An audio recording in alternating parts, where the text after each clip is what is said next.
I remember. We were there.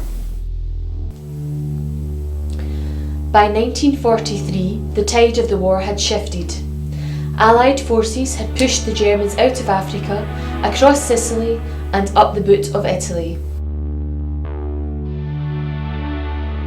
With winter approaching, the Germans dug in north of the Moro River.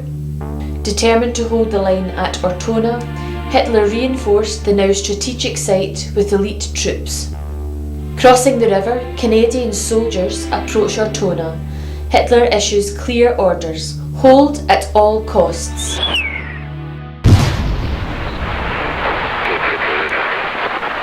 Forward observers report 250 yards short of target. 250 yards. Well, my job was to make calculations to aim our guns at the proper bearing and the proper range so that we could strike the designated targets. The weapon is capable of firing explosive shells several miles. It allows the Allies to attack their enemy before sending any soldiers in. Once the guns were fired, the forward observation officers would note where the shells actually landed and send back to the gun position corrections so that the next rounds would fall exactly where they're required. This tactic worked well for us until we came to Ortona. The problem wasn't the range or the distance, but the problem was the gully. As the Allied artillery approached Ortona, the natural terrain of the land presented a problem. German positions were able to use the gully slopes to stay out of the artillery's fire. So when the infantry advanced into the gully, they found that the German positions were still intact, and this made them easy targets for the Germans. We lost a lot of men that way. It would be several days before the Canadians would be able to outflank the Germans and force them back into the town itself. However, the battle was far from over. Within the streets of Ortona, the Germans fortified their positions, buried tanks, strategically placed sniper positions, blockaded and booby-trapped streets all lay in wait. The Germans were well dug in, waiting for the Canadians to advance upon the town.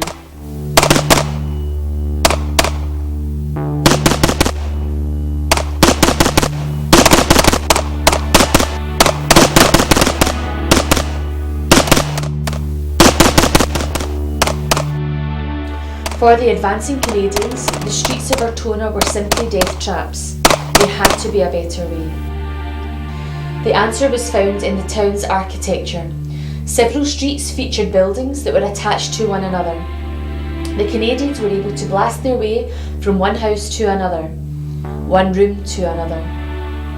This tactic became known as mouse holing. So this was taking place right in people's homes. Fortunately, most of the civilians had been able to escape before this began.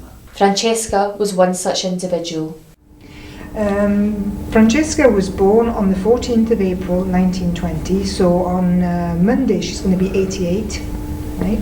And she was born here in Ortona.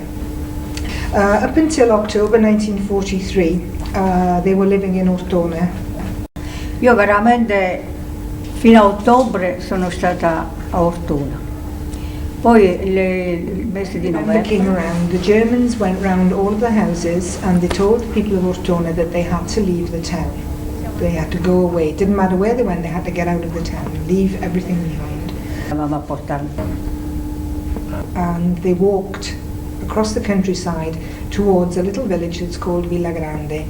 But they didn't even get into the village. They found refuge in a barn in the countryside in the cold winter weather. Noi siamo stati al 1 gennaio, dicembre. Then it got to the end of December and they realised that for a couple of days there'd been no shelling. There was no more noise, bombing, the kind of movement that you get during a battle. So they realised that the Allied troops had probably taken the town and the Germans had moved on. Well, Francesca's convinced that the arrival of the Canadians was life-saving. She said if they're still alive today, it's thanks to the Canadian soldiers, because she is sure that if the Canadian soldiers hadn't arrived, they would have been killed. Well, after all these years, Francesca can still remember the names of the people that she met, because these soldiers, they built up a relationship, they became friends, they were her age, they were 19, 20 years old, and they would do laundry for them, cook meals for them. But she said the worst thing was that often the soldiers would come and they'd leave shirts and say, can you wash this for me and I'll come back for it later, and they didn't come back. And so she would see their friends coming back and say, where is Richard, where is Robert? And they'd say, he didn't make it. The Battle of Ortona was very costly to Canadian troops. And it's very important that we should remember the cost of freedom.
You want to take that one?